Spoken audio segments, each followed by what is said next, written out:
नमस्कार दोस्तों, फिर से आपका स्वागत है मेरे YouTube channel Chunnu study centre पर। और आज मैं प्रश्नावली 3.4 का दूसरा विधि लेके आया हूँ, प्रतिस्थापन विधि। और विलोपन विधि का वीडियो मैंने पहले ही अपलोड कर दिया, उसका लिंक मैं डिस्क्रिप्शन में डाल दूंगा, आप उसे देख लीजिएगा। तो चलिए स्टार्ट करते हैं कि कैसे प्रतिस्थापन विधि से किसी रैखिक समीकरण को हल किया जाता है। तो प्रश्न है कि निम्न समीकरण को प्रतिस्थापन विधि द्वारा हल करें।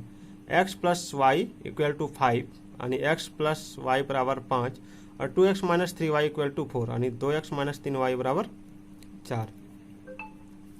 तो ये हो गया समीकरण 1 और ये हो गया समीकरण 2। हम इसमें सबसे आसान समीकरण को ढूंढेंगे जिसको प्रतिस्थापित करने में आसानी हो। तो चलिए, सबसे आसान समीकरण इसमें क्या है, तो x प्लस वाई बराबर 5 समीकरण 1 है। तो समीकरण 1 से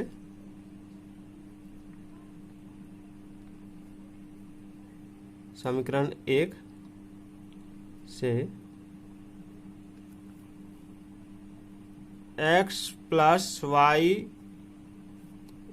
इक्वल टू 5, इसमें हम प्रतिस्थापन विधि में क्या करते हैं कि x का मान लीजिए, हमको अगर मान निकालना है तो x बराबर y को उधर ले जाते हैं तो 5 माइनस वाई हो गया। तो इसी x का मान हम किसी समीकरण में प्रतिस्थापित कर देते हैं, रख देते हैं, तो प्रतिस्थापन विधि कहलाता है। तो x इक्वल टू कितना आया, 5 माइनस वाई। तो चलिए इसको रखते हैं। तो x का मान समीकरण 2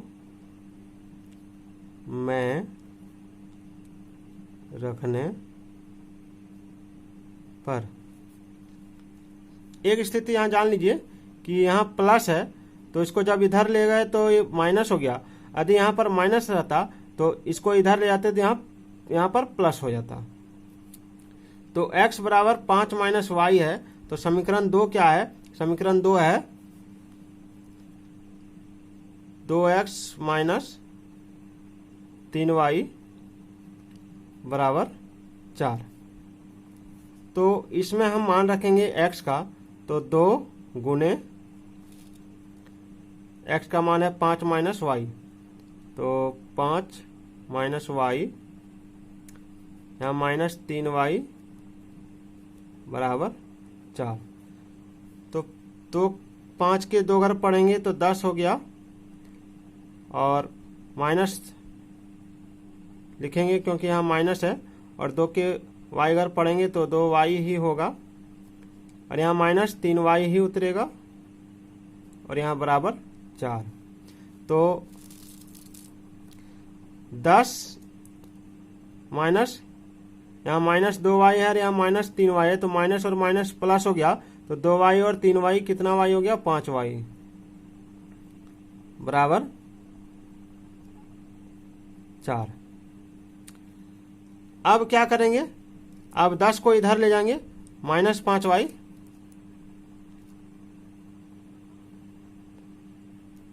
इधर आ जाएगा, बराबर 10, 4 घटा 10 कर देंगे।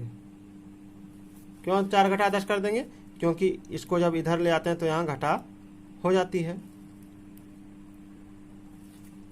तो यहाँ माइनस 5y बराबर 4 में 10 गया तो छोटा से बड़ा घट रहा है, इसलिए माइनस 6 होगा।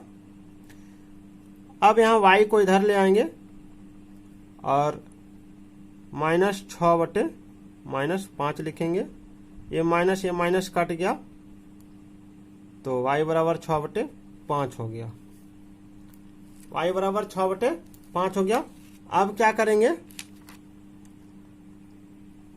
अब y का मान समीकरण में रखेंगे, किसी भी समीकरण में रख सकते हैं, समीकरण 1 में रख सकते हैं, समीकरण 2 में रख सकते हैं। तो y का मान समीकरण 2 में या 1 में ही रखते हैं, 1 में रखने पर। तो समीकरण 1 कितना है, x प्लस वाई बराबर 5। तो y का मान कितना है, 6/5। तो x प्लस 6/5 बराबर 5। अब हमको x का मान निकालना है, तो x को यहाँ इधर लिख दिए और 6/5 को इधर ले आएंगे। तो 5 घटा 6/5 हो जाएगा। तो x बराबर, अब यहाँ पर एलसीएम निकालेंगे तो 1 इसके नीचे छिपा रहता है, तो 1 और 5 का एलसीएम 5 ही आएगा। और इसको 5 घर पढ़ेंगे तो 5 ही आएगा। और यहाँ पर 5 से गुना कर देंगे तो 25 हो जाएगा। 25 घटा 5 को 5 से भगा देंगे 1 आएगा, 6 से गुना कर देंगे 6 हो गया। तो x बराबर 25 घटा 6 यानी 19/5 आंसर आ गया।